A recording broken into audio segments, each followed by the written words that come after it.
both astonishing wealth and squalor, and Olmsted worked to make cities more livable. In this course, I'll guide you through Olmsted's incredible life. You'll learn about his genius as a designer of landscapes. You'll learn even more about his efforts to address the momentous challenges of his century. He had many extraordinary accomplishments, but he had to endure painful failures too. I should acknowledge, though, that my approach in telling his story is untraditional. Unlike his biographers, I won't begin with his birth in 1822 and end with his death in 1903. Instead, lectures 2, 3, 4, and 5 are thematic. They each consider Olmsted's engagement with a big question. How can people develop a sense of community in a highly mobile and individualistic society? That's lecture 2. What is the future of the city? That's lecture 3. How can we avoid destroying our environment? That's lecture 4. And what is the role of government in society? That's lecture 5. Then in my last lecture, I'll reflect on Olmsted's relevance today. Though he was a man of the 19th century, with assumptions and experiences we can't share, I'm convinced that he can help us address the challenges of our time. For the rest of this lecture, I'm going to discuss a key point about Olmsted's life. Though he began work on Central Park in 1857, he didn't focus on landscape architecture until after the Civil War, when he was in his 40s. So 1865 was the Great Divide.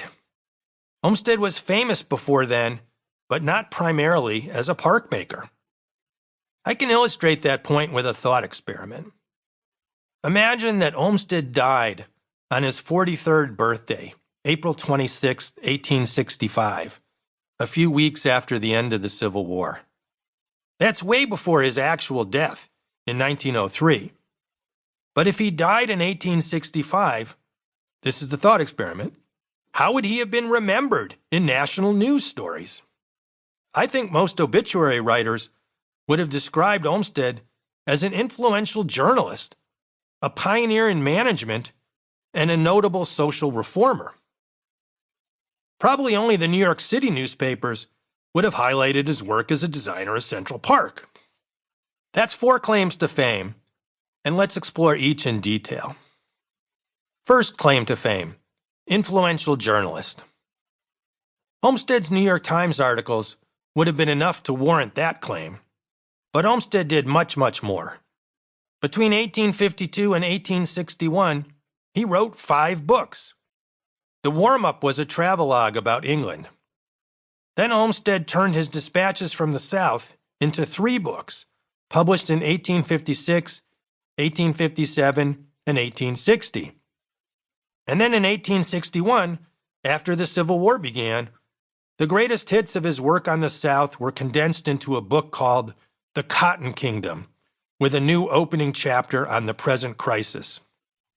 Modern historians often have students read excerpts of The Cotton Kingdom, but obituary writers in 1865 would not have known that, of course. Still, they would have praised Olmsted's in-depth and open-minded reporting. Though the issue of slavery became violently divisive in the 1850s, Olmsted was not a polemicist. He considered slavery wrong, but he doubted at first that abolition was possible in the near future. He wanted to understand how slavery shaped Southern society, something few Northerners had attempted. To do that, he traveled to the South for 14 months.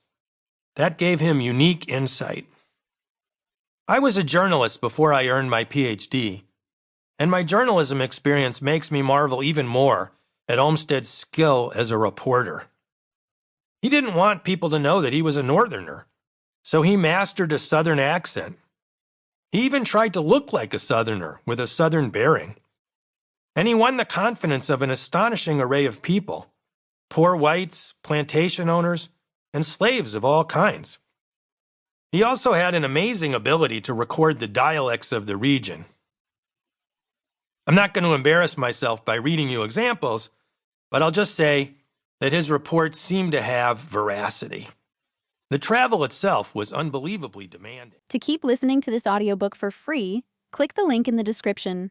It will take you to a free Audible trial where you can listen to this and many other books for free.